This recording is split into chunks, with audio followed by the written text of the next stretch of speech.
মাধ্যমিক ভূগোলের বর্জ্য ব্যবস্থাপনা অধ্যায় থেকে এবছরের মাধ্যমিক ও টেস্ট পরীক্ষার জন্য একটি অতি গুরুত্বপূর্ণ প্রশ্ন ও তার উত্তর নিয়ে এই ভিডিওটি। প্রিয় ছাত্রছাত্রীরা, বর্জ্য ব্যবস্থাপনা অধ্যায় থেকে এবছরের মাধ্যমিক ও টেস্ট পরীক্ষার জন্য একটি অতি গুরুত্বপূর্ণ প্রশ্ন হলো বর্জ্যের পরিমাণ হ্রাস কিভাবে করা যায়। এই প্রশ্নটির উত্তর কিভাবে লিখলে পরীক্ষায় সম্পূর্ণ নম্বর পাওয়া যাবে তা দেখে নাও। এই প্রশ্নটি তোমাদের পরীক্ষায় 3 নম্বরে আসতে পারে। প্রশ্নটির উত্তর অংশে প্রথমে তোমরা লিখবে বর্জ্যের পরিমাণগত হ্রাস করা হয় বিভিন্ন উপায়ে, যথা 1 নম্বর দিয়ে হেডিং করবে পরিমাণ হ্রাস, ব্যাগে লিখবে রিডিউস। যেসব বর্জ্য দ্রব্য পরিবেশে জঞ্জাল বাড়ায় তাদের ব্যবহারের পরিমাণ কমাতে হবে। উদাহরণ দিয়ে লিখবে প্লাস্টিক, পলিথিন, থার্মোকল, কাঁচ ইত্যাদি।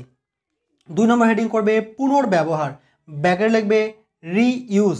বর্জ্যকে ফেলে না দিয়ে কোনো পরিবর্তন না করে সরাসরি ওই অবস্থায় কাজে লাগালে বর্জ্যের পরিমাণ কমে, সম্পদ বাঁচে। উদাহরণ দেবে তাপবিদ্যুৎ কেন্দ্র থেকে প্রাপ্ত ফ্লাই অ্যাশ থেকে সিমেন্ট ও ইট তৈরি, প্লাস্টিক ও কাঁচের শিশি দ্বারা পেনদানি ইত্যাদি। 3 নম্বর হেডিং করবে পুনরাবর্তন, ব্যাকে লিখবে রিসাইকেল। কঠিন বর্জ্যকে না ফেলে দিয়ে তা সামান্য পরিশোধন ও বিক্রিয়া ঘটিয়ে আবার ব্যবহারযোগ্য একই নতুন দ্রব্যাদি তৈরি করাকে পুনরাবর্তন বলে। উদাহরণ দিয়ে লিখবে ভাঙা কাচের বোতল ভাঙা থেকে নতুন কাচের বোতল তৈরি ইত্যাদি। 4 নম্বর হেডিং করবে প্রত্যাখ্যান, ব্যাকে লিখবে রিফিউজ। পরিবেশকে দূষণমুক্ত ও সুস্থ রাখতে কিছু কিছু দ্রব্য সম্পূর্ণ বর্জন করে ব্যবহার বন্ধ করতে হবে। উদাহরণ প্লাস্টিক, থার্মোকল ইত্যাদি।